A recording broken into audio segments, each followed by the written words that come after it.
good to see you. You know, they say that the key to planning a successful event is to always be aware of cross-programming. So we thought the best time would be to program our event exactly when the King of Spain is here and at a time when Bad Bunny and the Pope are in town. So we've got the audience pretty much a motivated audience with us. Thanks for being here. Let's start off by talking about current events. And I'd like to talk about what's going on now in the transformation that AI brings to products and services. What are you seeing? So something that caught my eye recently, I was looking at watching some podcasts, you know, my general flow, is the movement to open source. And even yesterday, the EU announced that they're going to kind of push towards open source. So we're starting to see that, like, the big bang of AI products, you know, really hit, especially the consumer market where we're involved in the last 3-4 years. And now we're already starting to see that people are starting to challenge that it's not going to only be these 4 or 5 big foundational models that are going to govern the whole landscape, but people are going to want to have a say in different ways. I strongly believe open source is one of them, but even alternatives to the way foundational models are built, so the large language models, are even being challenged. So we have a portfolio company called AMI Labs, run by Jan LeCun. He's an ex-Meta CTO. And he's basically building an AI model based on the physical world. So rather than language context and the way relationships are built and probabilities are developed through use of language, it's looking at the physical world through mathematics and physics and the way things interact with each other physically. So the Big Bang is what got us all excited, but now we're already starting to see the next waves of the evolution of these markets. Yeah, to complement the boom, everything that is happening, right? Like from our side, like everything is changing. Like, I mean, I just come from the Buildathon, right? I was with 60 people now like building products in lifetime, what we require in the past, technology teams. We have now non-technical people starting to build MVPs by themselves and talking more from the front side, right? Obviously, there is a huge transformation, as Adrian was saying, on the LLMs and models that they are building, and they are allowing us, to traditional companies and to innovative companies, to leverage that new technology to build new things in a different way. And for us, like, everything is going to be changed probably in the next 5 years. I'm talking more in the digital space. There are industries that they're not going to be they're more protected, right? Like the physical experiences. But for us, that modular, that we are fully focused on building digital experience, we are absolutely transforming everything in-house and also trying to help our customers. The part of the title of this event, our session is structured around creative advantage. And I wonder if there's a bit of a contradiction or dilemma here, in that one of the things that gets us all so excited about AI is the kind of democratizing character of it. That is, there's technology available to so many people now that probably wouldn't have had access to that much power not long ago, right? Abilities, skills, things that probably were the province of just a few, are pretty democratized. So when that kind of leveling happens, something that in the past could have accounted for a kind of competitive advantage, no? Like a tech-based competitive advantage, and especially if we're moving to sort of kind of more open source model, I wonder what is the status of that kind of creative advantage as it relates to AI? Is there such a thing really as an AI creative advantage anymore?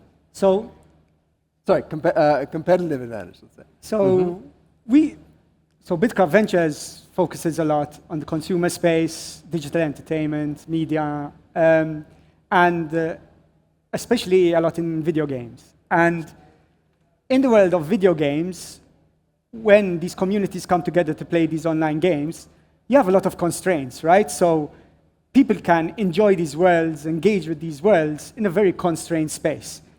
Yet, some of the most successful video games have emerged as modular builds, so kind of remixes of what the original game provided, and a group of techies figured out a way to remodel the way people engage in the game that still kind of reflects the original rules of the very constrained original game, but they created a whole new experience.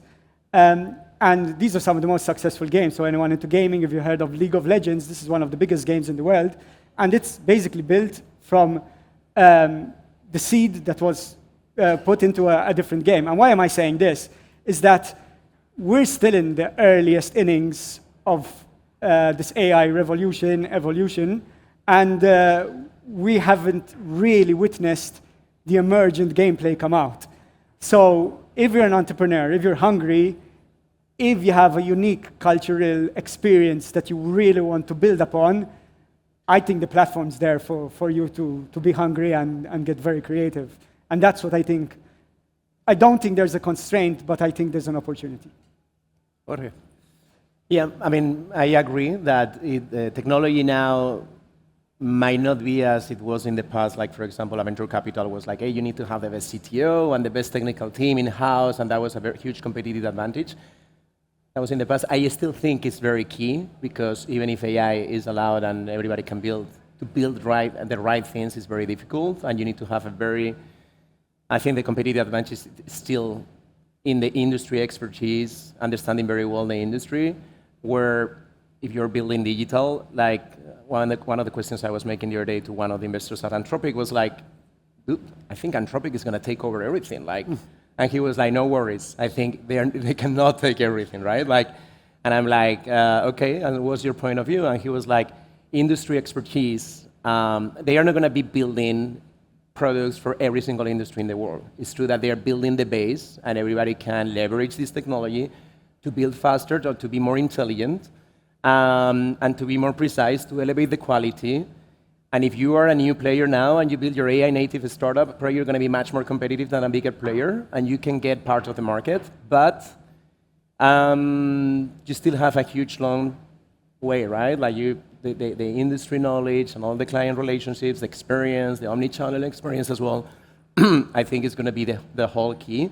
And I think the AI, obviously, for those people, for those companies that they are in a good position and they take the revolution of the AI and they take advantage of it, I think that's the competitive advantage, a couple of years in advance. Because what we see is that a lot of people are, even employees or customers, that they are still kind of afraid of the power of AI, right? Like, it's going to take over our job, it's going to take over our responsibilities.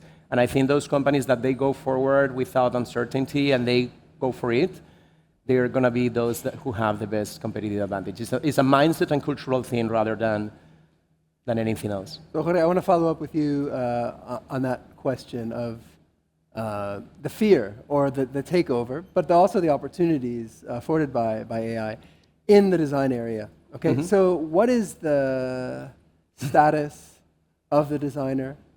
What is the role of craft? Because you mentioned craft in your bio. You mentioned that you're interested in building an option to Silicon Valley or London in the creative tech space, right? Local. And you talk about that we have the craft here. So what's the importance of craft? What does craft look like today? And what's the status of the architect, the designer, the craftsperson today? Yeah, I mean, I still think the mindset in Silicon Valley and Madrid is quite different. We have one of our partners there, and he's obsessed with AI. We're obsessed with AI as well, but at the same time, when we have designers in place, and just to give context, we have 130 people, 60 of them are designers, and they work with companies like Inditex or Iberia or Repsol. And the customers are already, they are aware about AI, but they cannot use it in a very useful way to see the output, right? Or the efficiency that they are looking for. So designers keep working with Figma. Figma, like, is one of the most famous tools for designers. They also launch things like Figma Make that they allows us now to build prototyping and so on.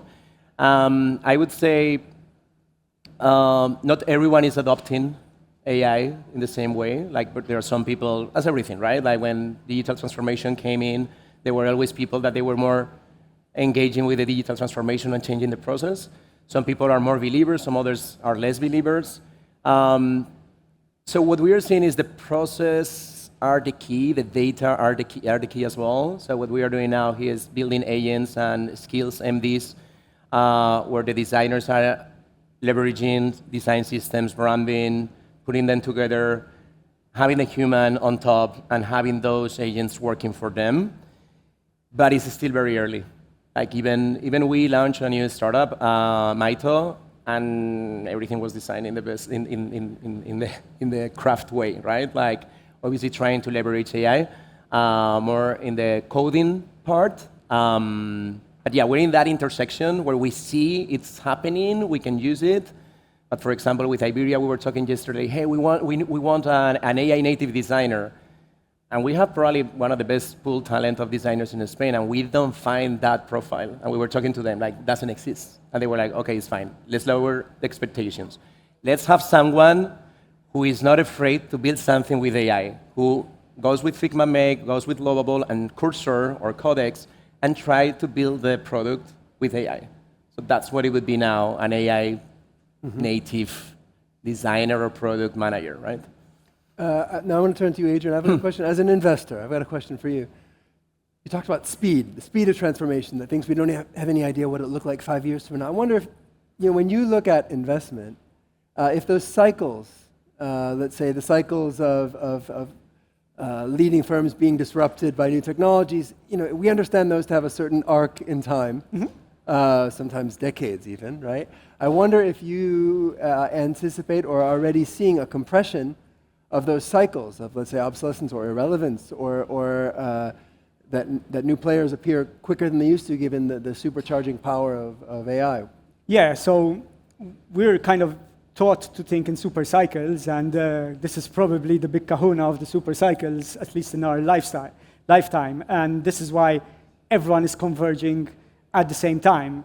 We're also seeing that those companies that get it right are scaling their revenues at speeds that we haven't seen before. We have a portfolio company called Higgsfield that is creating kind of generated videos for social media users and social media influencers. And their cost of production of making a video has decimated.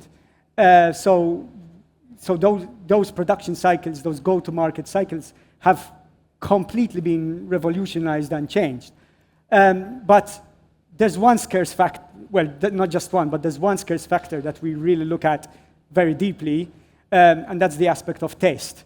So if you spend time, if you're diligent, and if you educate yourself on the AI tooling, you can get there from a ability to build the thing, but what do you build? And how do you get cultural relevance from what you build, especially in the consumer space? And this is where the picking comes in, because from the technology side, before, your ability to build the thing, the technical risk that's attached to the investment was an important factor. Now we see that, I'm not saying it's a non-factor, but it's much less of a factor. So the question is, how is the market going to react to what you build, and can you keep that sustainable edge over time? Now, we put out a consumer and AI report in March this year, and in this consumer and AI report, we kind of not listed, but gave our best estimate of what it takes to have an edge in the market, especially if you're influenced by gaming such as ourselves. So we take kind of the design lessons that were given to us in gaming, so things like leaderboards, things like feedback loops, things like emotional attachment. So just to explain, if you're playing a video game and you beat the dragon in a record time, you get the gold sword, as opposed to everyone else gets the silver sword. So the fact that you have the gold sword reminds you of that great thing that you were able to do. Now imagine that in a business setting, in an education setting, where you have an artifact that's always there and reminds you of all the hard work you put into this application to become an expert at it. And these are game design principles that can go in there. But ultimately, even though we give these ingredients and venture capitalists are experts at throwing out what they think the right thesis is for the time, the old cliche boils down to the entrepreneur, and it's so true. And we see that from the outcome of our portfolio that the ones that are actually successful are not the ones that ticked all the boxes when it came to the time of investment, but they were the ones where actually we weren't so sure about. So the classic non-consensus bet. So some people in the team felt very strongly about it. Other people in the team were just like, no, that's not really our identity. Why should we do the investment? And even though times have changed, I think that's going to remain very true. So from an investor point of view, the craft remains in the art of the picking of the entrepreneur and the entrepreneur's skill at telling us why this product is culturally relevant, why it has taste, why it has differentiation, because we know that the time to market is compressed. We know competitors' barrier to entry have dissipated, but if you are great, you can continue doing great things over time, and hopefully the market will see that. I mean, that's a very interesting takeaway, I think. I mean, in a way, it confirms this idea that, look, tech has, in a way, been leveled. Like, it's almost something we control for. Mm-hmm. Right? We can control for tech. We can control for skill. What separates is what you called craft or what you called taste, which is in design education circles kind of a forbidden word. We don't talk about teaching taste, but it's about discernment, right?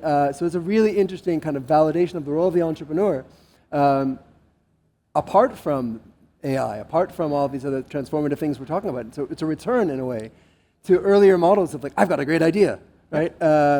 That's actually very heartening, I think. If I may add one quick point, because they're abstract terms, right? This taste and craft. And there's a book by Mike Maples. Mike Maples is a very famous Silicon Valley entrepreneur. It's called Pattern Breakers. And he tries to articulate this point, and he says, is the entrepreneur living in the future he sees for the rest of the market? And in today's world, that looks like someone, let's say, in the architectural design space or in the game space, who, yes, wants to build according to the existing ingredients, but, they have multiple agents firing at a different time. They have different layers of orchestration. They're using open source and they're using private source. So even though they're building with these principles in mind, they're living in the future that they want everyone else to reside in. I want to turn to this idea of customized experiences. That was in the introduction to our session. And I'm old enough to remember a huge euphoria when the first 3D printers and CNC machine, milling machines started to show up, and we could do all sorts of things that seemed to lead us to what we then called mass customization in physical product, right? Never really happened exactly that way. I'm wondering if in both physical and digital product, if the new tech is allowing us to come closer to that promise that was made about a quarter century ago. I mean, what 100%. I think like the physical experience, it's coming back, in my opinion. Given that what you were saying, like now everybody can produce so many videos, now everybody can produce so much content, now everybody is going to be so present in AI, in digital solutions and so on. Sorry, my phone is ringing. So we definitely believe like the omni-channel experience is coming back, like more stronger than ever, because of that, right? Like, and actually one of the things is like, and we're talking about craft again, like finding that balance between the experience, the physical experience, the digital experience, how everything is connected, how craft is different than what the machines might be building. It's one of the main things we're obsessed with. Because if you think about it, once you're launching now, but maybe we can launch now 10 products that are kind of very similar. So how I'm going to be different, right? Like, and obviously the agents might be helping us with customer experience. They might be helping us to build new things faster and so on. But in the end, it comes to the experience of the final user. As a person, we need to experience something that is adding value, right? And we personally believe like an event like this or things like that are going to be one of the main differentiations in the future. We're actually fully digital, but we think we're thinking that omni-channel experience for any type of. I mean, maybe if you're a B2B startup fully focused on data and AI, no, but you can still have like events to get clients and so on. But I think for all the B2C and customer, the customer experience is going to be key. I mean, for example, in the case of Zara, we saw the e-commerce is growing like crazy since the last 10 years, right? But for the first time, Zara opened Zara Coffee in Madrid. You probably saw it near Calle Serrano. So that's one of the new things, right? Like they come in to differentiate from other e-commerce, that they might be launching a very cool brand with Shopify, which is an amazing platform, and it's integrated with OpenAI now, bringing AI to the next level, right? Buying on ChatGPT and so on. But everybody can do that if you have a very good team in place with a very good brand and using and leveraging on the tools. Obviously, you have to do it in the right way.